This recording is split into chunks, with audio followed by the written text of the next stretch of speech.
Esta noche, Bailaremos con en la casa de Chabelita, Ripel, podemos ver lumbre. Machín. Le preguntaremos a mi compañero cómo empezó esta lumbre.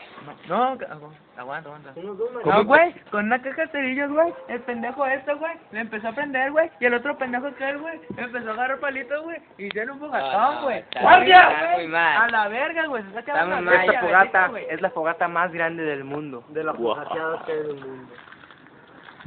Guacho, yo te voy a decir que no pudo. ¡Más A turneo! ver, Nat, ¿cómo estuvo, Nat? ¡Verga, maldeña, Todo empezó con la caja de cerillos, prendimos un cerillito, entonces yo con mi razón entraba en esta canción. Y el narco me dijo, fumamos trato marihuana, yo le dije saca la canala y hicimos la fogata. Entonces todos este día con nuestra alegría cantamos esta canción para tu corazón. ¡Oh, no!